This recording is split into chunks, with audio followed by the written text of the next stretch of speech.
प्यारे बच्चों, कैसे हो सारे? उम्मीद करता हूँ अच्छे होंगे सारे। और बेटा अगर कोई समस्या हो तो कमेंट करो जल्दी से, पढ़ाई से रिलेटेड, या फिर कोई खुशी की बात हो तो वो भी कमेंट करके बताओ ताकि हमें बहाना मिल जाए। और समस्या होगी तो बेटा उसको समाधान करने का प्रयत्न करेंगे, बाकी कर तो हम रहे ही हैं। ठीक है, तो जल्दी से कमेंट करो जो जो बच्चे कक्षा के अंदर आ चुके हैं। देखो बेटा, कक्षाएं हमारी वैसे रिकॉर्डेड होती हैं, लेकिन आपको एक निश्चित समय दिया जाता है कि इस समय पर आपके सामने आपकी कक्षा उपलब्ध हो जाती है। मोस्टली आपका 11 बजे का टाइम होता है, सुबह 11 बजे आपको कक्षा उपलब्ध हो जाती है। तो बेटा मान लो अगर 40 मिनट की हमारी कक्षा है या 1 घंटे की हमारी कक्षा है, तो आप बिल्कुल ये चीज़ श्योर मान के चलें कि जैसे 11 बजे मैंने एक क्लास अपलोड की है तो उसके बाद 1 घंटे तक बेटा मैं सिर्फ आपके कमेंट ही देखता रहता हूँ, ताकि आप जो कक्षा देख रहे हो उस दौरान आपको कोई भी समस्या आती है, किसी क्वेश्चन में कन्फ्यूज़न होता है, तो ताकि आप उसी टाइम उसको कमेंट करके और समस्या को सुलझा सको।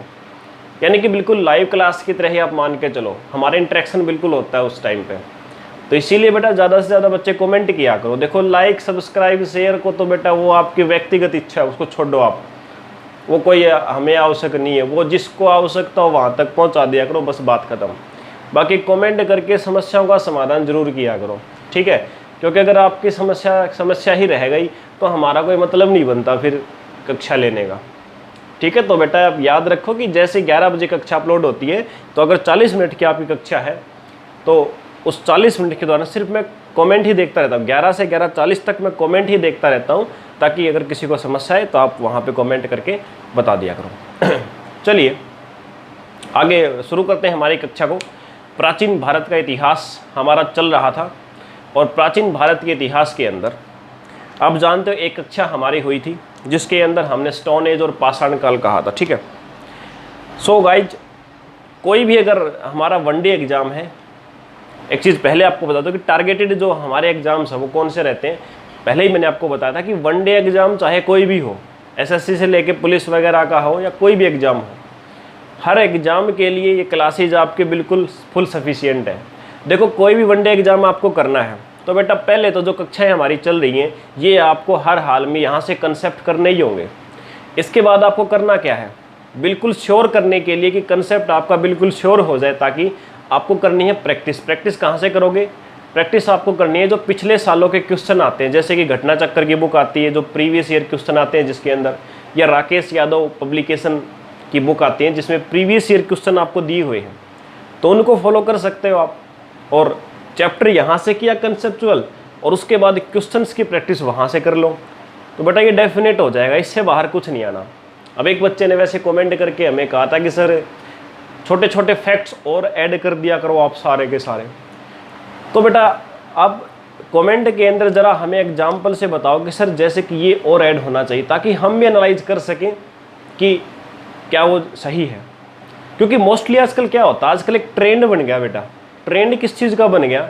जितने भी टीचर्स क्लासेस ले रहे हैं तो बहुत सारे टीचर्स ऐसे हैं कि जो इस बात को ट्रेंड मानते हैं कि कुछ अलग देंगे तो ही हम अलग से पहचाने जाएंगे, चाहे वो आपकी कक्षा से रेलिवेंट हो या नहीं हो, यानी आपके एग्ज़ाम में वो चीज़ काम आनी हो या नहीं आनी हो, ठीक है? कुछ कुछ बोल देंगे आपको, जैसे कि बोल दिया कि अकबर की ससुराल में जो 4 मंत्रियों के नाम बताओ।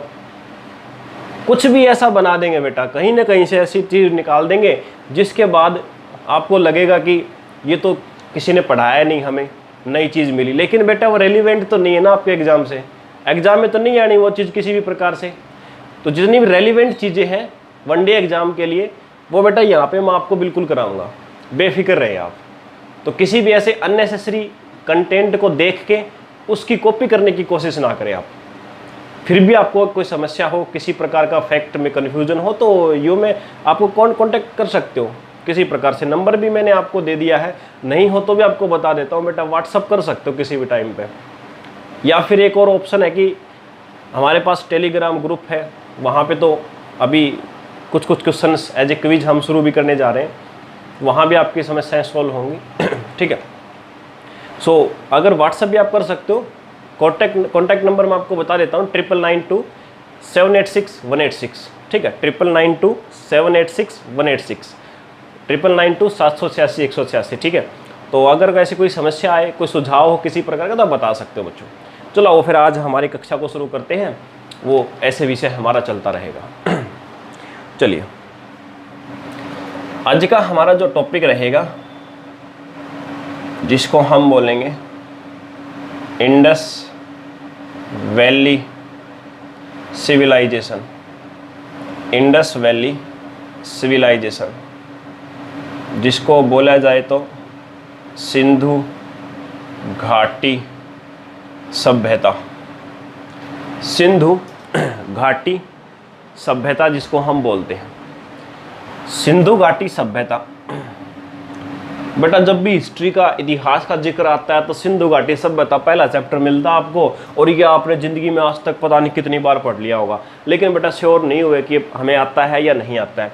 तो सीधे सीधे क्लियर कट आपको बात बता दूं बेटा, आज आखिरी बार है ये। इस क्लास के बाद आपको सिंधु घाटी सभ्यता से कंसेप्ट कहीं से पढ़ने की आवश्यकता नहीं पड़ेगी, क्योंकि इतिहास है जो बीत चुका है, ठीक है, और कंसेप्ट वही रहेंगे, बदलेंगे नहीं। क्वेश्चंस आपको मैंने सोर्स बता दिया, वहाँ से प्रैक्टिस करो। बाकी जैसे ही सिलेबस ख़त्म होगा हिस्ट्री का, तो कोशिश करूँगा बेटा मैं भी कि 1-2 घंटे का, जिसमें 100, 150, 200 क्वेश्चन हो, 2-3 वीडियो ऐसे आपको डाल दी जाए, ठीक है।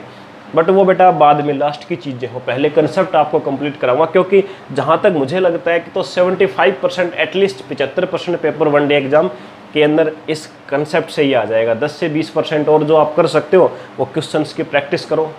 सेम उसी प्रकार से मान लो बेटा, जैसे आपने गाड़ी चलाना सीख लिया, आपको सिखाने वाले ने सब कुछ बता दिया, ये क्लिच है, ये रेस है इसकी, ये ब्रेक है, और ये गियर बदल के आपको चलानी है, सब कुछ सिखा दिया। लेकिन बेटा फिर भी आप गाड़ी चलाने बैठोगे ना, तो बिल्कुल भी नहीं चला पाओगे। रियलिटी बिल्कुल कहीं ना कहीं ठोकोगे उसको पहली, दूसरी, तीसरी बार में। क्यों? क्योंकि उसके लिए प्रैक्टिस चाहिए होती है। सीख तो आपने लिया, लेकिन बिना प्रैक्टिस के आप जज नहीं कर सकते कुछ भी। सेम वही चीज़ है, सीख तो आपने सब कुछ लिया, लेकिन जब एकदम से एग्जाम में किस लैंग्वेज में कैसे घुमा के क्वेश्चन पूछेगा वही चीज़, लेकिन किस प्रकार से पूछेगा उसके लिए आपको प्रैक्टिस चाहिए। वो आपको क्वेश्चंस को करोगे, अलग अलग प्रैक्टिस सेट्स लगाओगे तो आपको होएगा, ठीक है। तो मैक्सिमम तो यहाँ हो रहा है, बट 10-20% और ऐड होएगा, वो आप कीजिए। चलिए, सिंधु घाटी सभ्यता जो मैंने बताया आपको करना है, इम्पोर्टेंट टॉपिक भी है, क्योंकि काफ़ी बार आप लोगों ने देखा होगा कि क्वेश्चन यहाँ से आता ही आता है। पहले तो मैं आपको एक चीज़ बता दूं बेटा कि सभ्यता जो पढ़ रहे हैं, सिविलाइजेशन, क्योंकि 2 सभ्यताओं को पढ़ेंगे। इसके बाद अगली क्लास के अंदर जो हमारा एक और टॉपिक आएगा, जो वैदिक सभ्यता जिसको हम बोलेंगे, उसको भी हमें अध्ययन करना है यहाँ पे इस सभ्यता को। तो एक मोटा मोटी तौर पे है ना, किसी भी सभ्यता को पढ़ना क्या होता है वो एक बार आप जान लो। PCS UPSC के अंदर खासकर आपको ये सिखाया भी जाता है, क्योंकि एक जो आपका मेंस के अंदर एग्जाम होता है उसके अंदर कला और संस्कृति नाम से एक अलग से सब्जेक्ट होता है, उसमें सीखना ही पड़ता है। तो यहाँ पे देखो 2 चीज़ें होती है, एक सभ्यता और एक संस्कृति, एक कल्चर और एक सिविलाइजेशन। इनमें डिफरेंस क्या होता है? तो कल्चर का तो यहाँ कोई हमारे पास काम नहीं है। सिविलाइजेशन देखो, सभ्यता सभ्यता का मतलब होता है कि हमें किसी पर्टिकुलर जगह पे, किसी विशेष स्थान पे रहने वाले लोगों के भौतिक आदान प्रदान या भौतिक आवरण, वातावरण के बारे में पढ़ना। भौतिक का मतलब है कि जो आपको दिख रहा है सामने से। एक प्रकार से अगर मैं बोलूँ आपको, सभ्यता का मतलब है कि किन चीज़ों का व्यापार वहाँ पे होता है, कैसी धातुओं का प्रयोग होता है, कौन सा धर्म को मानते हैं, मूर्ति पूजा होती नहीं होती है, क्या खाते हैं पीते हैं, क्या पहनते हैं, ठीक है। तो ये सारी चीज़ें भौतिक रूप से आपको दिख रही हैं, उनका अध्ययन जो हम करते हैं वही आता है एक सभ्यता, उसी को हम पढ़ेंगे, ठीक है। एक प्रकार से मान लो कि संस्कृति जो कल्चर होता है वो क्या होता है, वो इंटरनली होता है, वो बाहर से नहीं दिखता। और सभ्यता का मतलब जो बाहर से दिख रहा है वहाँ पे। जैसे कि अगर आप मान लो, एक एग्जांपल दूँ मैं आपको, जैसे मूर्ति बनाई आपने, मूर्ति जो बन गई वो तो है सभ्यता, और मूर्ति बनाने की जो कला है आपके अंदर से, जिस प्रकार से विचार है उस भगवान के प्रति, जिस रूप में आपने अंदर बसा रखा है उसको, वो होती संस्कृति आपकी। चलिए खैर वो हमारा चर्चा का विषय नहीं। तो सिविलाइजेशन आपको पता लगा कि भौतिक वस्तुएं, फिजिकल जो बाहर से दिखती हैं, क्या क्या काम किया जाता है, वो सारी चीज़ें। तो उन चीज़ों के बारे में पढ़ना है, यानी धर्म के बारे में पढ़ेंगे, व्यापार के बारे में पढ़ेंगे, उसकी व्यवस्था कैसी थी, नगरीय थी, ग्रामीण थी, किसने खोज की है, कौन कौन से स्थल मिले हैं, या फिर इसका आहास कैसे हुआ है, वो सारी चीज़ें यहाँ पे पढ़नी है। गिनती से 5 से 6 चीज़ें हैं। धर्म के बारे में, समाज कैसा था, व्यापार कैसा था, मुख्य वर्ग कौन सा था, जाति कैसी थी, या स्थल कौन कौन से थे, ये सारी चीज़ें आपको इसके बारे में पढ़ना है, इंडस वैली सिविलाइजेशन के बारे में, सिंधु घाटी सभ्यता के बारे में। ठीक है, चलिए शुरू करते हैं। सिंधु घाटी सभ्यता से पहले जैसे हमने पहले एक देखो, जैसे हमने इतिहास को क्लासिफाई किया था, उसी प्रकार से मैं एक बार पिछली क्लास में जैसे आपने पढ़ा था स्टोन एज, पाषाण काल आया था। पाषाण काल के अंदर आपने अलग अलग काल को पढ़ा, टाइम पीरियड को पढ़ा। अब पाषाण काल के बाद एक्चुअल में जो हमारा आया था उसको हम क्या बोलते थे, उसको हम बोलते थे मेटल एज, धातु काल। ठीक है, जैसा कि मैंने पिछली कक्षा में बताया था कि पाषाण काल जो स्टोन एज है, वो स्टोन एज कब से कब तक रहा, तो बेटा स्टोन एज रहा था आपका 2.5 लाख ईसा पूर्व से 4000 ईसा पूर्व तक, 4000 BC तक वो रहा था। अब उसके बाद आया मेटल एज। मेटल एज कब से कब तक रहा, जस्ट उसके बाद 4000 BC से 600 BC, यानी 600 ईसा पूर्व, इस टाइम पे रहा था हमारा मेटल एज, यानी धातु काल। अब ये मेटल एज जो है ना, इसको भी हमने अलग अलग पार्टों में, अलग अलग भागों में डिवाइड कर रखा है। किस आधार पे डिवाइड कर रखा है, क्योंकि अलग अलग समय पे अलग अलग प्रकार के धातुओं की खोज हुई या मिश्र धातुओं की खोज हुई। तो जिस समय पे जौन सी धातु या मिश्र धातु का प्रयोग किया जाता था, उसी के नाम पे उस मेटल, उस धातु काल का नाम रख दिया। तो बेटा 3 भाग है देखो। सबसे पहला जो था इसके अंदर वो था chalcolithic age, chalcolithic age, Hindi में अगर बोला जाए तो ताम्र पाषाण काल, यानी जिस समय पे तांबे की खोज हुई, तांबा हमें कॉपर मिला था जिस समय पे, तो ये जो है ताम्र पाषाण काल, इसका समय क्या है 4000 BC से 3200 BC, यानी 4000 ईसा पूर्व से 3200 ईसा पूर्व जो है इसका समय है। इस समय पे क्या हुआ था, तांबा मिला था हमें सबसे पहले, कॉपर, तांबा,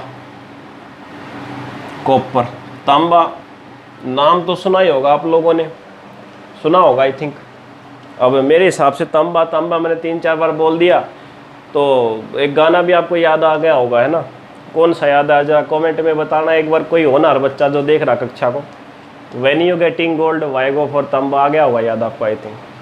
चलिए अब, लेकिन उसको याद मत करो, उससे कोई फ़ायदा नहीं होने वाला यहाँ पे। ठीक है, तो कॉपर यानी तांबा जो है सबसे पहले भारत के अंदर, ये चीज़ आपको याद रखनी, कहाँ पे मिला था, राजस्थान खेतड़ी में मिला था। कब मिला था बेटा, 4000 BC, 4000 ईसा पूर्व। और वर्ल्ड में, विश्व में सबसे पहले तांबा कहाँ मिला था और कब मिला था, 4500 ईसा पूर्व, और ये मिला था साउथ अफ्रीका, दक्षिण अफ्रीका के अंदर मिला था। समझ में आई बात। तो इस समय की जो घटना है ना, वो बस आप यही याद रखो। इसके बाद चालकोलिथिक एज के बाद अगली जो एज इसके अंदर आती है ब्रॉन्ज एज। अब आपको हो गया सर कौन सी रामायण छेड़ दिया आपने, इनका जिक्र ही नहीं था, हम तो इंडस वैली सिविलाइजेशन पढ़ रहे थे। वो भी बेटा अब समझ में आएगा कि क्यों छेड़ी ये रामायण मैंने। ब्रॉन्ज एज आई, उसके बाद में कांस्य युग, यानी जिस समय कांस्य का प्रयोग शुरू हुआ, ये इसका समय माना जाता है 3200 BC से 1500 BC, 3200 BC से 1500 BC ईसा पूर्व। ठीक है, ये समय आपका माना जाता है किसका, जिसमें कांस्य का प्रयोग हुआ। और याद रखें इंडस वैली सिविलाइजेशन, सिंधु घाटी सभ्यता जो है वो इसी काल की है। ये आपको मैं बताना चाहता था, इसीलिए मैंने सारे कालखंडों को डिवाइड किया, ताकि आपको पता लगे कि सिंधु घाटी सभ्यता का मतलब हम भारत के इतिहास में कहाँ तक पहुँच चुके हैं, यहाँ पे हम आ चुके हैं। ये आज का हमारा विषय है, ठीक है। अब तीसरा काल भी बता देता हूँ, जिसको हम बोले आयरन एज, लोह काल, ठीक है, लोह काल, लोह युग बोल सकते हो। ये कब से कब तक था? 1500 BC से 600 BC, 600 ईसा पूर्व, ठीक है। और इस समय पे कौन सी सभ्यता कौन सी विकसित हुई थी? तो यू नो वेरी वेल, वैदिक सिविलाइजेशन आपने पढ़ा होगा। तो वैदिक सिविलाइजेशन यानी वैदिक सभ्यता जो है उसको वो आयरन एज की है, यानी जब लोहे का प्रयोग आरंभ हुआ था, ठीक है। एक चीज़ आप याद रखें कि बेटा जो 1500 ईसा पूर्व है तब लोहे का सिर्फ प्रयोग आरंभ हुआ था, क्योंकि आर्य लोग आए थे अपने साथ और लोहे की तलवारें वगैरह, भाले वगैरह उनके पास होते थे। लेकिन अगर बात की जाए लोहे के उत्पादन की, तो उत्पादन जो आरंभ हुआ था ना लोहे का, वो 1000 ईसा पूर्व में हुआ था। तो ये दोनों फैक्ट में आपको कन्फ्यूज नहीं होना है, उत्पादन कब शुरू हुआ था, प्रयोग कब शुरू हुआ था, ठीक है, याद रखें। तो ये होती आयरन एज। तो ये तीनों को मिला के बनता है आपका मेटल एज, जिसका टाइम पीरियड ये आपके सामने है। इसके बाद फिर अपने बौद्ध धर्म, जैन धर्म वगैरह और मौर्य काल, मगध साम्राज्य का उदय होगा, तो काफ़ी सारे राजवंश हम पढ़ेंगे। तो फिलहाल मुझे ये बताओ कि इतना सारा कंटेंट आपको समझ में आया कि नहीं आया, और किस प्रकार से प्रश्न बन सकते वो भी आई थिंक मैंने साफ साफ लिख रखा है। तो आइए अब शुरू करते हैं। इंडस वैली सिविलाइजेशन, जो कि ब्रॉन्ज एज, जो कि मेटल एज का एक भाग है, उसी के अंदर आती है, और कौन सा इसका समय है वो हम पढ़ेंगे। चलिए इसको इरेज कर देता हूँ मैं एक बार, ठीक है।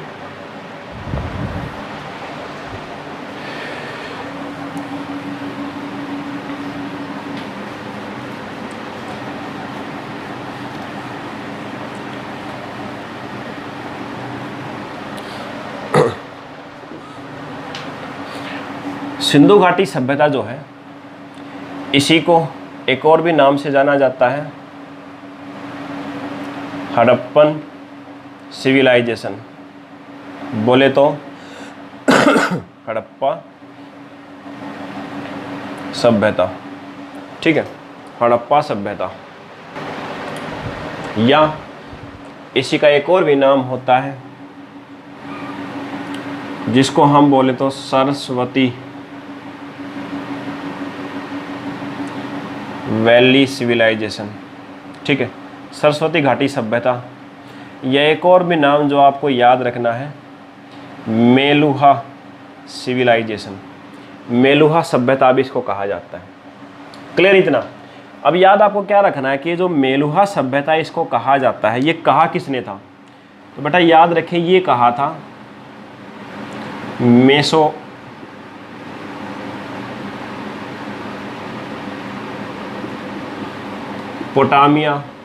की सभ्यता थी एक, ठीक है। मेसोपोटामिया जो है इसकी एक सभ्यता थी, और यहाँ की सभ्यता के लोगों ने इसको क्या कहा था? मेलुहा सभ्यता कहा था, ठीक है। मेसोपोटामिया ये वैसे आज का जो आधुनिक ईरान है उसका नाम था, और मेसोपोटामिया का मतलब होता है दो नदियों के बीच का स्थान। दो नदियों के बीच का स्थान, कौन सी दो नदियां थी जिनके बीच में ये पड़ता था? दजला व फराद, दजला व फराद, ये दो नदियां हैं जिनके बीच का ये स्थान है, ठीक है। तो यहाँ के लोगों ने इसको मेलुहा सभ्यता कहा था। अभी इन्होंने क्यों कहा, इनका क्या काम था? तो जो आपकी इंडस वैली सिविलाइजेशन है, इनका जो ट्रेड होता था, इनका जो व्यापार होता था, वो व्यापार मैक्सिमम मेसोपोटामिया की सभ्यता के साथ ही होता था, ठीक है। इसलिए एक दूसरे के साथ संबंध था, उन्होंने इनको नाम दे रखा था। इसके बाद इस सभ्यता के बारे में अगर हम देख रहे हैं तो आप एक चीज़ याद रखें कि विश्व में सबसे पुरानी सभ्यता कौन सी थी? तो याद रखें, विश्व की सबसे पुरानी सभ्यता इजिप्ट या मिस्र की सभ्यता, मिस्र भी बोल देते हैं। विश्व में सबसे पुरानी सभ्यता इजिप्ट या मिस्र की सभ्यता। दूसरी सबसे पुरानी सभ्यता आपकी मेसोपोटामिया की सभ्यता थी। और इसी के कंटेम्प्रेरी, इसी के साथ समय में अपनी कौन सी चलती थी, इंडस वैली सिविलाइजेशन। ठीक है, ये दोनों एक ही समय की, तो सबसे पुरानी है, सेकंड नंबर पे हमारी आ जाती है दोनों ही। क्लियर बात है यहाँ तक? चलिए, ये एक बात और याद रखें कि मिस्र की सभ्यता कौन सी नदी के किनारे थी, नील नदी के किनारे थी। ये आपको नाम से ही दिख रहा सिंधु घाटी, तो सिंधु नदी के किनारे। ठीक है, चलिए इतनी बात क्लियर। अब इंडस वैली सिविलाइजेशन जो है, इसके संस्थापक कौन था, संस्थापक कौन लोग थे? नाम आपने सुना है कि भारत के अंदर मुख्य रूप से दो प्रकार के लोगों का नाम आपने सुना है, एक द्राविड़ सुना होगा और एक आर्य लोग आपने सुना होगा, जो कि बोला जाता है कि हम लोग आर्यों की संतान हैं। तो बेटा इसके संस्थापक थे द्राविड़ लोग, और ऐसा कहा जाता है कि भारत के जो मूल निवासी थे वो द्राविड़ लोग ही थे। आर्य आए जिन्होंने वैदिक धर्म की स्थापना की, उन्होंने इनको भगा दिया। ये द्राविड़ लोग होते कैसे थे, अगर आपसे एग्जाम में पूछ लें तो भूमध्य सागरीय लोग जो होते हैं ना, आजकल भूमध्य सागरीय लोग आपने देखे हो अगर, जिनके बड़े बड़े सिर होते हैं, काला रंग होता है, उनके जैसे होते थे द्राविड़ लोग, जो कि सच में भारतीय भूमि से थे। ठीक है, तो आजकल लेकिन वो है नहीं। साउथ में हो सकता है कि आज भी कुछ ऐसे लोग मिल जाएं आपको, पर नॉर्थ इंडिया में नहीं मिलेंगे।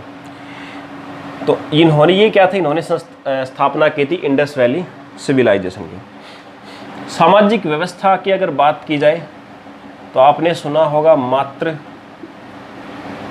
सत्तात्मकता। ठीक है, मातृ सत्तात्मकता, इसका मतलब क्या है कि परिवार में मुखिया कौन होती थी, मम्मी मुखिया होती थी परिवार में। परिवार में मुखिया कौन होती थी, मम्मी होती थी। ठीक है, याद रखें। मतलब ये है कि भाई जैसे आजकल क्या होता है, आजकल ऐसा ही होता है ना कि घर के काम औरत करती हैं, मम्मी वगैरह करती हैं आप लोगों की, और बाहर के पुरुष वगैरह पापा वगैरह करते हैं। पहले उल्टा था, घर के काम पापा करते थे और बाहर की मम्मी करके लाती थी काम। थोड़ा सा सुनने में अजीब लग रहा हो, सर कैसी बात कर रहे हैं, ऐसा कैसे हो सकता है? तो बेटा ऐसा इसलिए लग रहा आपको क्योंकि अभी हो नहीं रहा। पहले अगर कोई बात होती तो पिटाई देखो आज कौन करता, आज मम्मी पापा की करती है ना, लेकिन पहले क्या होता था, पापा मम्मी की पिटाई करते थे अगर कोई बात होती थी तो। ठीक है, बिल्कुल उल्टा था। तो मम्मी मुखिया थी, इसी का मतलब मातृ सत्तात्मकता था वहाँ पे सिस्टम। चलो इसके बाद आगे इसके बारे में कुछ और फैक्ट वगैरह हम देखते हैं। इसको इरेज कर देता हूँ मैं थोड़ा सा।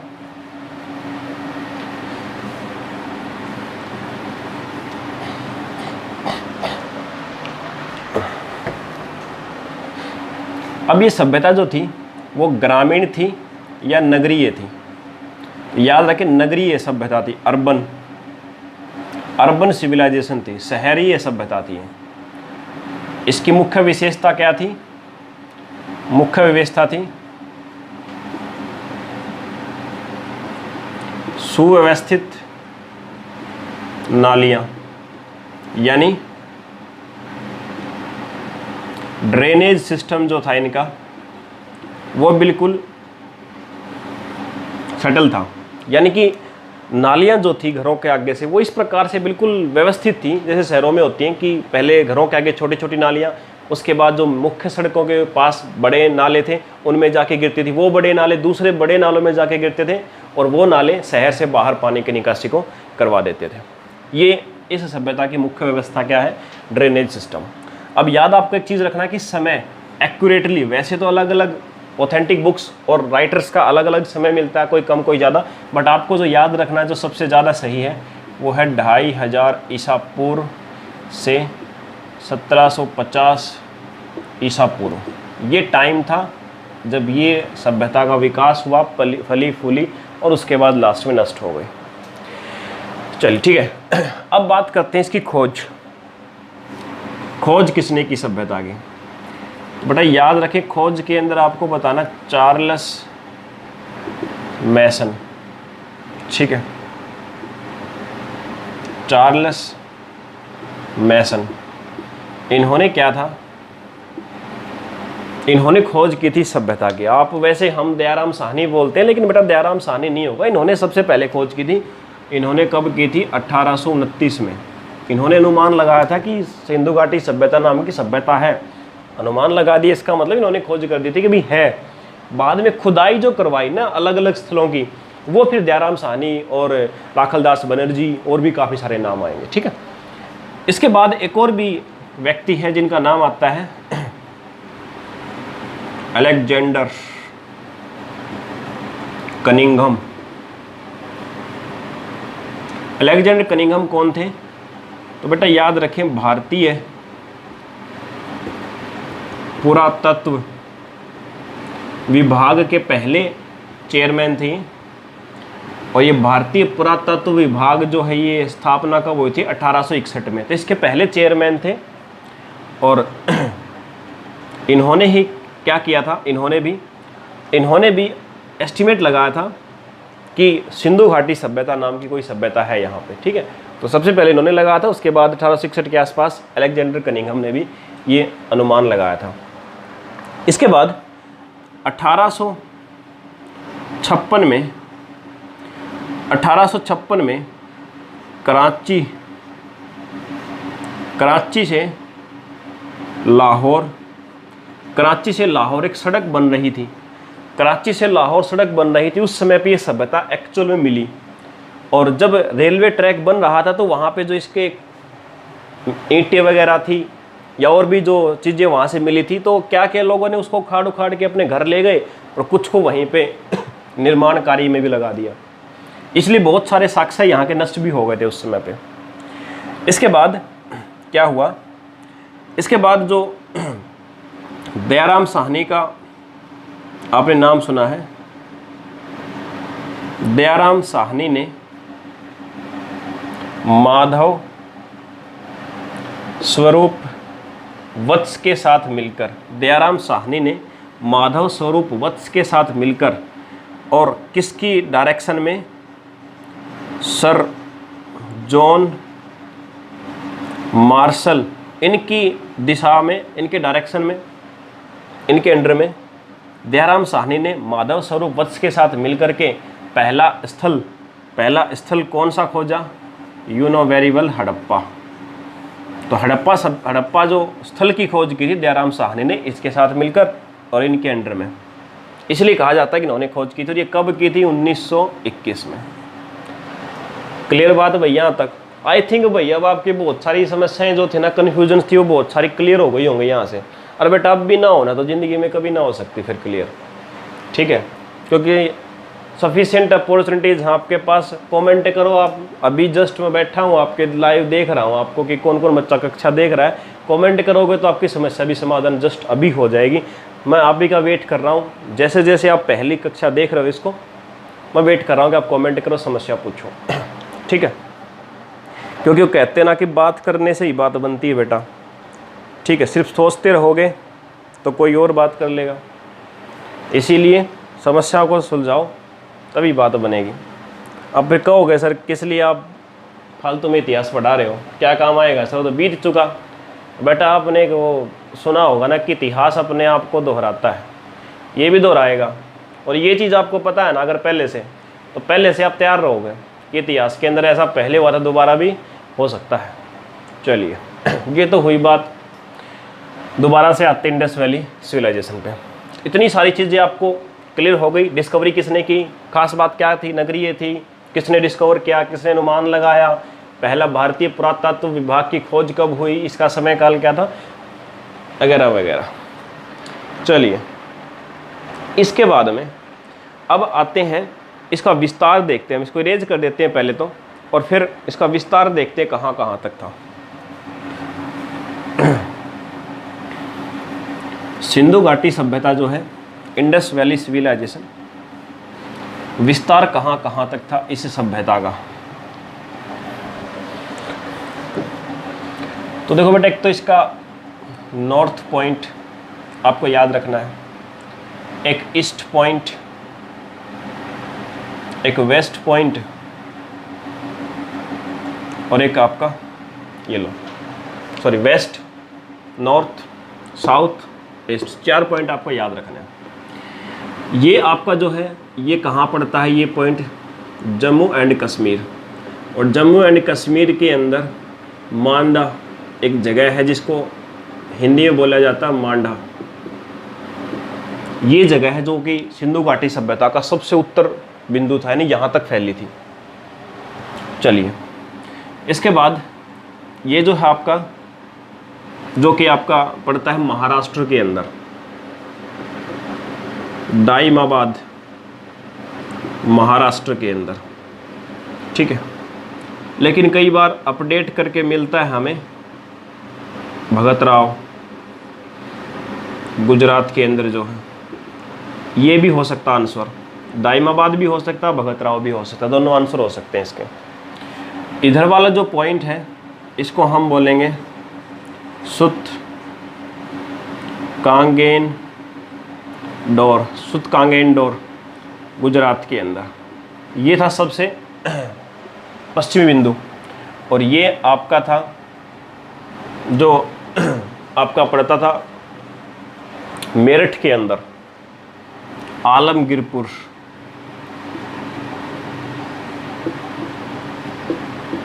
आलमगीरपुर, मेरठ, उत्तर प्रदेश के अंदर, ठीक है। तो ये स्थल थे। कुल मिला के ये जो फैली हुई थी, ये सभ्यता इस प्रकार से फैली हुई थी, इस प्रकार से। यानी एग्जाम में पूछे कि ये सभ्यता जो है किस आकार में फैली हुई थी, तो आपको दिख रहा है त्रिभुज आकार, ट्रायंगुलर शेप में फैली हुई थी। इसका क्षेत्रफल कितना था? 12,99,600 किलोमीटर स्क्वायर, ये इसका स्थान क्षेत्रफल था। तो काफ़ी ज़्यादा क्षेत्रफल में फैली हुई थी सिंधु घाटी सभ्यता जो आपकी थी वो, ठीक है। चलिए, तो बेटा मैं इसको रेज कर दूँ, कर देता हूँ रेज।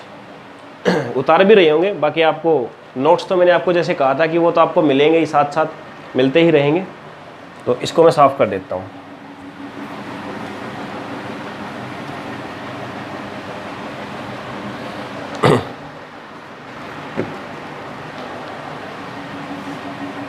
अब कुछ स्थल आपको बता रहा हूँ।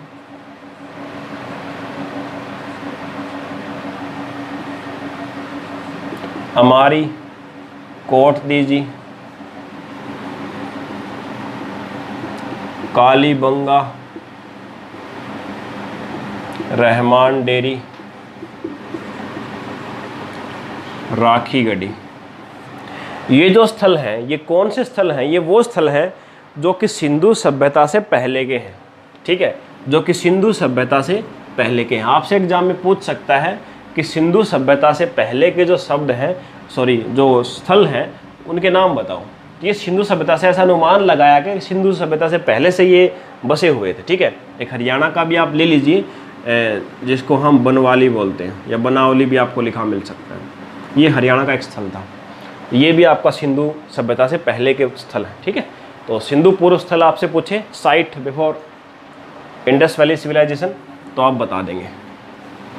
अब हम बात करते हैं इसके बाद में इनके जो स्थल थे, कुछ सिंधु घाटी सभ्यता के कुछ स्थल थे, उनसे रिलेटेड एग्जाम में आपसे क्या पूछ सकता है। देखो, सिंधु सभ्यता से संबंधित जो स्थल थे, वहाँ से एग्जाम में ज़्यादातर आपसे पूछता है कि कौन से स्थल की खोज किसने की, कब की, और वहाँ पे किस चीज़ के साक्ष्य मिले हैं, वो आपसे पूछेगा, प्रमाण पूछेगा कौन से मिले हैं। तो आइए उसको मैं कंप्लीटली एक ही बार में आपका यहाँ राइट करके और आपके सामने रख देता हूँ, ताकि कुछ बच्चे जो हैं जिनको मीडियम में थोड़ी हिंदी इंग्लिश में प्रॉब्लम होती कई बार कक्षा के दौरान, तो वो उसको एक साथ स्क्रीनशॉट लेके बाद में अपना उतारते रहें, ठीक है। आइए आइए, तो आपके सामने स्क्रीनशॉट ले सकते हैं आप पहले इसका। मैं इसको आपको समझा देता हूँ कि पहला स्थल जो हड़प्पा हमें मिला था, उसके बारे में जानते हैं एग्जाम में किस प्रकार से क्या क्या क्वेश्चन पूछे जा सकते हैं, ठीक है। तो देखिए, हड़प्पा सभ्यता जो है था कहाँ पे? तो ये था रावी नदी जो थी उसके तट पर। एग्जाम में पूछ सकता है कि हड़प्पा कौन सी नदी के किनारे था? रावी नदी के किनारे। खोज किसने की थी? दयाराम साहनी ने 1921 में। ये मैं आपको पहले ही बता चुका हूँ। अब ये कहाँ पे पड़ता है? हड़प्पा आधुनिक जो भारत पाकिस्तान है उनमें से किस जगह पड़ता है? तो आधुनिक पाकिस्तान में पड़ता है, जो पंजाब का भाग पाकिस्तान के अंदर है। और मोंटगोमरी के साहिवाल ज़िले में, मोंटगोमरी के साहिवाल ज़िले में पड़ता है आपका हड़प्पा, पाकिस्तान के अंदर। अब जानते हैं एग्जाम में प्रश्न जो पूछता है कि बताइए कौन से अवशेष किस स्थान से मिले हैं। तो इसके बारे में 10 मुख्य बातें हैं, 10 विशेषताएं हैं स्थान की जो आपको याद रखनी है। पहली बात, जो हड़प्पा था वो 2 भागों में बटा हुआ था। 2 भागों में देखिए किस प्रकार से बटा हुआ था बेटा। मान लो ये हड़प्पा है तो कुछ इस प्रकार से था स्थान, इस प्रकार से, ये मान के चलो आप। यहां पे कुछ बस्तियां थी, यहां पे ही बस्तियां थी। ये निचला भाग, ये ऊपरी भाग। ऊपरी भाग जो है इसको दुर्ग कहा जाता था और निचला भाग जो है ये पूर्वी भाग होता था। तो 2 भागों में बटा था, एक पूर्वी भाग और एक पश्चिमी भाग। पश्चिमी भाग ऊंचाई पर होता था, पूर्वी भाग नीचा होता था। अब ऊंचाई पर था तो ऐसा अनुमान लगाया जाता है कि यहाँ पे वीआईपी लोग रहते होंगे या उच्च जाति के लोग रहते होंगे यहाँ पे, ठीक है, ताकि बाढ़ वगैरह कुछ आए तो इनको नुकसान ना हो, इसलिए ऊंचाई पर इनके किले के रूप में होते थे ये सारे। तो इस प्रकार से आप याद रखो 2 भागों में बटा हुआ था और पश्चिमी भाग को दुर्ग कहा जाता था जिसमें वीआईपी रहते थे। अगली बात, हड़प्पा के अंदर या मान के चलो पूरी सिंधु घाटी सभ्यता के अंदर सड़कें जो बनी हुई थी वो 90 डिग्री पर काटती थी, समकोण पर एक दूसरे को काटती थी, ठीक है। और सड़कें जो थी उनकी चौड़ाई अच्छी खासी होती थी, लगभग 9.25 मीटर के आसपास, यानी 30 फुट के आसपास चौड़ी सड़कें होती थी। और गलियां जो होती थी वो गलियां भी 3.25 मीटर यानी 10-12 फुट के आसपास, तो वो भी आपकी क्या होती थी, चौड़ाई में होती थी। और जो दरवाजे होते थे घरों में, आजकल क्या होता है कि आडंबर युक्त जीवन हो गया है लोगों का, सभी के सभी मुख्य दरवाजे मेन गली में खोलते हैं, मेन सड़क पे खोलते हैं। लेकिन पहले क्या होता था, मुख्य सड़कों पर ना खोल के जो घरों के मुख्य दरवाजे होते थे वो गलियों में खुलते थे। कितनी अच्छी बात थी, यानी आडंबर रहित ये समाज माना जाता है इसके कारण। इसके बाद हड़प्पा के अंदर एक अनाज भंडार मिला काफ़ी बड़ा, जिसकी लंबाई और चौड़ाई है 15.2 मीटर एंड 6.1 मीटर, यानी ये एक रूम का साइज है। अनाज भंडार के अंदर बहुत सारे कमरे थे ऐसे जिसका एक रूम का साइज आपके सामने लिखा हुआ है। इतने बड़े बड़े रूम थे। और ये अनाज भंडार जो है ये रावी नदी के किनारे था, ये भी आप याद रखना। और इस अनाज भंडार का जो मुख्य दरवाजा था वो रावी नदी की तरफ ही खुलता था। एग्जाम में पूछ सकता है ये बात आपसे।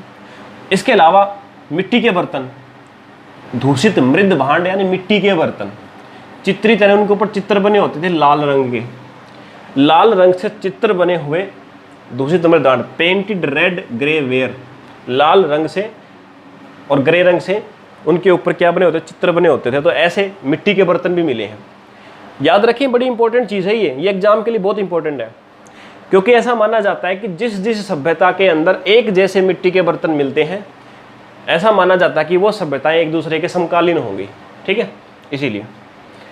इसके अलावा हड़प्पा से टेराकोटा फिगरीज, पक्की मिट्टी की मूर्तियां भी मिली हैं, और स्टीलाइट कौनसील खड़ी के सिक्के भी मिले हैं, समाधि स्थल भी मिला है, और सोने चांदी वगैरह के आभूषण भी वहाँ से प्राप्त हुए हैं। बस आयरन का जिक्र नहीं था कोई भी, इसके अंदर लोहे का कोई जिक्र नहीं था। समझ में आई बात आपको? तो ये हमारे पास थे हड़प्पा के बारे में सारी मुख्य बातें, जो कि मैंने बिना समय व्यर्थ किए हमने एक साथ सबको कवर कर लिया। इसके बाद मोहनजोदारो मूवी का नाम भी सुना होगा आपने, उसी को पढ़ते हैं इसी प्रकार से एक साथ कंप्लीट करके। इसको इरेज कर देता हूँ पहले में, उसके बाद आइए इसके बाद बात करते हैं अगला स्थल हड़प्पा के बाद, जिसको हम बोले तो मोहनजोदाड़ो। मोहनजोदड़ो जो है सिंधु नदी के तट पर था और पाकिस्तान के लरकाना ज़िले के अंदर ये पड़ता है। खोज इसकी राखलदास बनर्जी ने 1922 में की थी। अब आते मुख्य बातों पर। ये भी 2 भागों में बटा रहा, जो मैंने पहले आपको बताया 2 भाग कौन कौन से होते थे। यहाँ पर हड़प्पा से भी बड़ा अनाज भंडार मिला है। जो रावी नदी के तट पर हड़प्पा में एक अनाज भंडार मिला था, यहाँ पे उससे भी बड़ा अनाज भंडार मिला है। और इसके अलावा यहाँ पे जो सबसे इम्पोर्टेंट बात है वो है कि यहाँ पे एक विशाल स्नानागार मिला है। विशाल स्नानागार यानी तालाब भी जिसको आप बोल सकते हो नहाने के लिए। इसकी जो लंबाई चौड़ाई और गहराई है वो आपके सामने लिखी, 11.88 मीटर, 7.01 मीटर और 2.43 मीटर। ये भी आप याद रखना।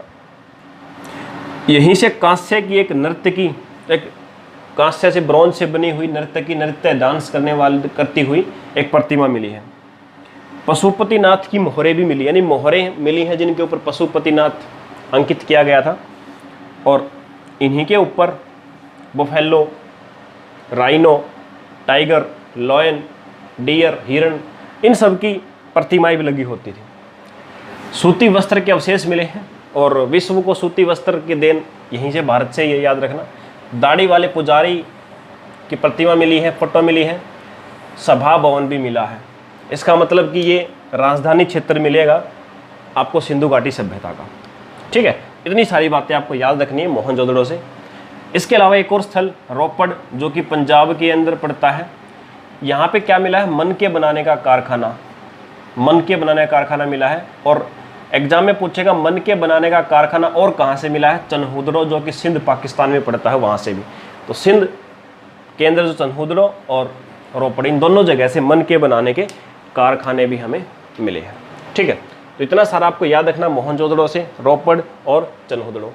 इसके अलावा अब आते हैं हम हमारा लोथल, जो गुजरात के अंदर जो मुख्य है, कालीबंगा राजस्थान के अंदर जो है, ठीक है, सुरकोटदा वो भी आपका गुजरात के अंदर है, और हरियाणा के अंदर जो है बनावली या बनवाली जिसको कहा जाता है। ठीक है, आइए इसके बाद उनको राइट कर देता हूँ आपके सामने। आइए इसके बाद अगला स्थल हमारा लोथल, जो कि पड़ता है गुजरात के अंदर। ठीक है, लोथल गुजरात के अंदर पड़ता है, भोगवा नदी के तट पर स्थित है। खुदाई 1953 या 54 के अंदर हुई थी। किसने करवाई थी? SR राव के नेतृत्व में। अब आते हैं मुख्य बातों पर। मुख्य बात, एक तो संसार का ये पहला बंदरगाह है। संसार का पहला बंदरगाह कौन सा था? लोथल ही मिला था, यानी ये बंदरगाह स्थल था आपका लोथल, जो गुजरात के अंदर है। क्योंकि आप जानते हो तट नज़दीक पड़ता है वहाँ पे, और आपके जो पश्चिमी जितने भी देश हैं, अरब देश वगैरह हैं, या पाकिस्तान साइड से भी, तो वहाँ से एक अच्छा रास्ता है ये भारत के साथ व्यापार करने का। तो पहला बंदरगाह मिला। यहीं पे युग्म समाधियों का अवशेष मिले हैं, युग्म समाधियाँ मिली हैं। ठीक है, हवन कुंड मिला है, फायर एल्टर जिसको बोलते हो, हवन कुंड। चावल का छिलका मिला है, यानी चावल के भी साक्ष्य मिले हैं। वैसे चावल जो है एग्जाम में पूछ सकता है कि चावल के साक्ष्य यहाँ के अलावा और कहाँ कहाँ मिले हैं। तो चावल के साक्ष्य यहाँ के अलावा मिले हैं रंगपुर से और कालीबंगा से। रंगपुर और कालीबंगा से भी चावल के साक्ष्य मिले हैं, और यहाँ से तो मिले ही हैं। लेकिन एक चीज़ याद रखें कि चावल का छिलका जरूर मिला है, लेकिन प्राप्त साक्ष्यों के आधार पर यह अनुमान लगाया जाता है कि लोग चावल के प्रयोग से परिचित नहीं थे। चावल का प्रयोग नहीं होता था, सिर्फ छिलका मिला वहाँ से। शतरंज के भी अवशेष मिले हैं, सिक्कों पर नाव मिली है। सीधी सी बात है भाई, बंदरगाह था, यहाँ से भी अनुमान लगाया जा सकता है। वाणिज्यिक शहर था, बंदरगाह है तो वाणिज्य व्यापार तो होगा। और यह 2 भागों में नहीं बटा था। जैसे आपने पढ़ा पीछे मोहनजोदड़ो और हड़प्पा के बारे में कि 2 भागों में बटे होते हैं, दुर्ग और पूर्वी भाग, ये उसमें बटा हुआ नहीं था। ठीक है, तो ये हमारा था एक स्थल लोथल। इसके बाद अगला स्थल कालीबंगा। कालीबंगा का मतलब ही होता काली चूड़ियाँ मिट्टी की। ठीक है, तो यहाँ से क्या था? मिट्टी की काली चूड़ियाँ मिली थी, इसलिए कालीबंगा भी नाम इसको दिया गया।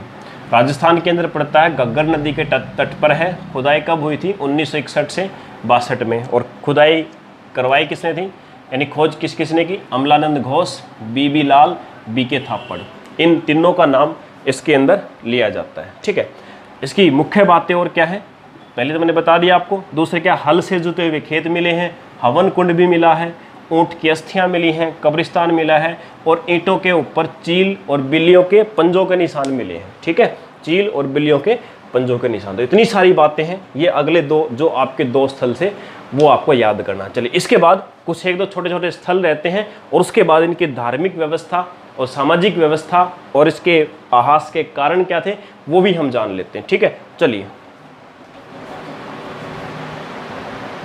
तो इनके अंदर कोई ज़्यादा बात नहीं, 2 स्थल रहते हैं ये, और आपको बता देता हूँ। सुरकोटदा गुजरात के अंदर जो पड़ता है, यहाँ से घोड़े व लोहे के अवशेष मिले, घोड़े का कंकाल और लोहे के अवशेष मिले। लेकिन मैंने तो आपको कहा था कि लोहे का यहाँ पे उत्पादन ही नहीं होता था, खोज ही नहीं हुई थी। तो याद रखें, ऐसा माना जाता है कि हो सकता है कि आर्य लोग यहाँ पे आए होंगे और वही घोड़े पे आते थे और लोहे की तलवार या भाला वो अपने साथ रखते होंगे, ठीक है। तो उन्हीं का जो घोड़ा और भाला ये लोहे का जो था उन्हीं के होंगे, ये ऐसा माना जाता है, ठीक है। तो लोहे और घोड़े कंकाल मिले सुटकोटदा से। बनवाली जो हरियाणा केंद्र पड़ता है यह भी एक ही भाग में बटा था और सुटकोटदा भी एक ही भाग में बटा, दो भागों में नहीं बटा था जैसे कि हड़प्पा और मोहनजोदड़ो बटे थे। इसके अलावा एक छोटी सी बात याद रखना कि हरियाणा केंद्र और कौन कौन से स्थल हैं, राखी गढ़ी और मिताथली। तो बच्चे ये कुछ स्थल थे जो इम्पोर्टेंट है, जहाँ से एग्जाम में प्रश्न आपका बन सकता है, वो मैंने आपको बता दिए हैं। अब इसके बाद हम चर्चा करते हैं कि वहाँ की सामाजिक व्यवस्था कैसी थी।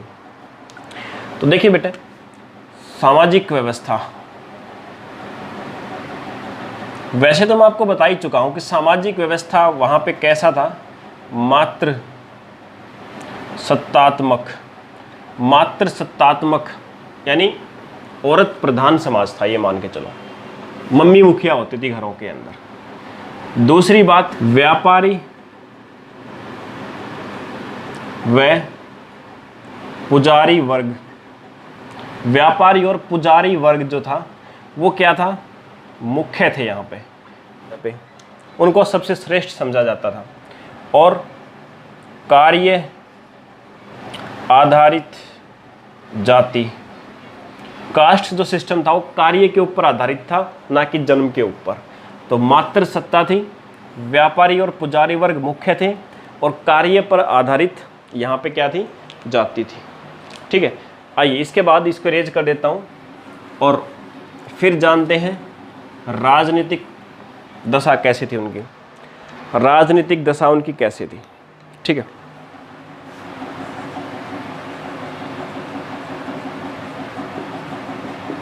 देखिए, राजनीतिक दशा की अगर चर्चा की जाए तो जैसा कि मैंने आपको बताया था, मोहनजोदड़ो के अंदर सभा भवन मिला था और मैंने कहा था इसका मतलब ये राजधानी जरूर मिलेगी।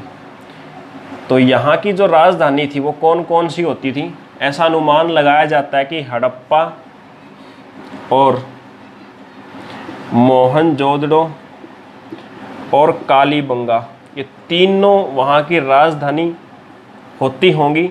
और सबसे मुख्य जो राजधानी थी वो किसको माना गया है, मोहनजोदड़ो को, कि लिखित साक्ष्य मिले हैं उनको तो हम पढ़ नहीं पाए, इसलिए हमने जितनी भी चीज़ों का लगाया अंदाज ही लगाया है, उसके आधार पे ये हमने मिला है। इसके अलावा जो देखिए वहाँ पे जितनी भी चीज़ें हमें लिखित में मिली हैं वो वहाँ पे जिस लिपि में लिखी हुई है वो कौन कौन सी लिपि हैं, तो उसका नाम है बोस्ट्रोफेडन और दूसरी खरोष्टी लिपि। बोस्ट्रोफेडन और खरोष्टी लिपि।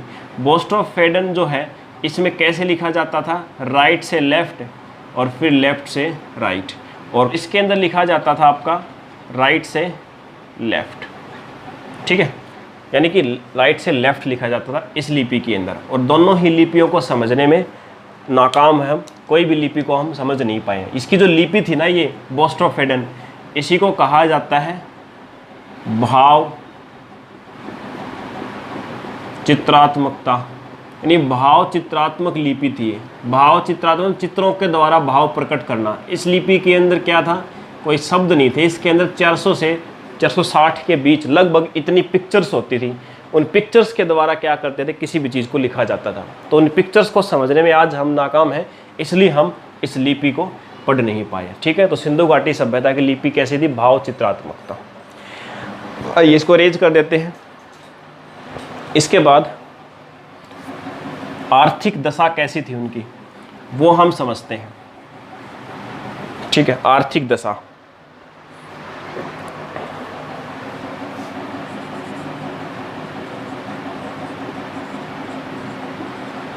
तो आर्थिक दशा यानी व्यापार करते थे कि क्या करते थे, तो इनका मुख्य व्यवसाय था व्यापार व कृषि। और कृषि किस फसल की सबसे मुख्य होती थी, गेहूं, गेहूं की होती थी, ठीक है। तो व्यापार और कृषि यहाँ का मुख्य व्यवसाय था, व्यापारिक सिस्टम था। बार्टर सिस्टम भी था। बार्टर सिस्टम का मतलब होता है कि मुझे गेहूं की आवश्यकता है, तुम्हें बाजरे की आवश्यकता है, तो मैं आपको बाजरा दे देता हूँ, आप मुझे गेहूं दे दो, ठीक है। इस प्रकार से बदला करना। इस जो इंडस वैली सिविलाइजेशन थी, यहाँ पे 11 फसलों की पहचान हमने की थी। 11 फसलों की पहचान हो चुकी है कि जो फसलें वहाँ पे उगाई जाती थी, जिनके अंदर गेहूं है जिसकी 2 किस्में थी, चावल है और जौ है जिसकी 3 किस्में, खरबूज है, खजूर है। इस प्रकार की 11 फसलों की पहचान वहाँ पे हो चुकी है। ठीक है, तो ये आर्थिक व्यवस्था। इसके अलावा आर्थिक व्यवस्था के अंदर एक बात आप याद रखेंगे कि यहाँ पे सबसे मुख्य बंदरगाह जो थी जिसके द्वारा व्यापार होता था मेसोपोटामिया के साथ, उसको कहा जाता था उर बंदरगाह, उर। और ये उर कहाँ पे थी? दिलमुंद के अंदर। उर बंदरगाह दिलमुंद के अंदर थी, जिसके द्वारा मैक्सिमम ट्रेड होता था, व्यापार होता था। किसके साथ? मेसोपोटामिया के साथ। ठीक है, इसके अलावा भी व्यापार होता था अफगानिस्तान, मिस्र के साथ, पर ज़्यादातर इन्हीं के साथ होता था ये। चलिए, इसके बाद अब बात करते हैं, इरेज कर देता हूँ पहले इसको, धार्मिक स्थिति कैसी थी? धार्मिक स्थिति, ठीक है, वो देखें, यानी किस चीज़ में विश्वास करते थे और किस में नहीं। तो देखिए, धार्मिक स्थिति के अंदर सबसे पहली चीज़ आप याद रखेंगे, उस समय पे मंदिर जो है वो नहीं थे। तो क्या मूर्ति पूजा होगी? आप कहेंगे नहीं, लेकिन थी। मूर्ति पूजा थी, मंदिर नहीं थे। सबसे पहला देवता जिसकी पूजा हुई वो था पशुपतिनाथ। पशुपतिनाथ, और यहीं से वो पूजा आरंभ हुई। पूरे विश्व में सबसे पहले जो पूजा हुई जिसकी, वो थे पशुपतिनाथ, और यहीं से उसकी पूजा आरंभ हुई। इसके अलावा सांड और सांप, लिंग, योनि, इन सब की भी पूजा की जाती थी। इसके अलावा सुरा, यानी जिसको आज आप बोलते हो वाइन, शराब, उसका भी प्रयोग होता था। ठीक है, तो इतनी सारी चीज़ें हैं आपको। ये पशुपतिनाथ के रूप में शिवा की पूजा होती थी, ये भी आप याद रखना। शिवा की पूजा होती थी, शिव की, पशुपतिनाथ के रूप में। ठीक है, चलिए, इसके बाद इसको रेज कर देता हूँ। अब आते हैं हम लास्ट बात पे, आखिरी बात पे, जो कि क्या है कि इनका आहास कैसे हुआ, पतन कैसे हुआ। तो इस सभ्यता जो है, इसके पतन के क्या कारण थे? तो स्टूडेंट्स याद रखेंगे, पतन के बारे में अलग अलग लोगों के अलग अलग राय हैं। और सबसे पहले अगर देखें तो जो सबसे ज़्यादा बोली जाती है वो बोलते हैं बाढ़, फ्लड। दूसरा, कुछ लोगों ने ये भी राय बनाई कि सूखा पड़ा इसलिए। तीसरा, महामारी, यानी कोई बीमारी ऐसी फैल गई। चौथा, एक और रीजन बताया जाता है भूस्खलन, यानी धरती फट गई, भूकंप आ गए। या फिर एक और रीजन जो कहा जाता है वो है नदियाँ। कैसे? ऐसा कहा जाता है कि नदियाँ जो उन्होंने अपने रास्ते बदल लिए और जहाँ पे इनकी बस्ती थी वहाँ पे नदियाँ बहने लगी, इसलिए ये वहाँ से कहीं और चले गए। ठीक है, तो ये स्टूडेंट्स आपका था Indus valley civilisation. I hope आपको समझ में बहुत अच्छे से आया होगा, और मैंने अपनी तरफ से पूरी कोशिश की कि एग्जाम के अंदर आपका किसी प्रकार से कोई क्वेश्चन ना छूटे। तो आज की 1 घंटे की हमारी क्लास हुई, पूरा सिंधु घाटी सभ्यता हमारा हो गया, और आई थिंक भविष्य में भी आपको कोई समस्या नहीं होनी चाहिए। किसी भी प्रकार की क्वेश्चन हो आपका, अभी भी पूछ सकते हो, आप कमेंट कर सकते हो नीचे, मैं देख रहा हूँ आप सभी के कमेंट। ठीक है, तो मिलते हैं फिर इसके बाद अगला टॉपिक हमारा, जिसको हम बोलेंगे वैदिक सिविलाइजेशन, और करेंगे उसको कंप्लीट। Thank you.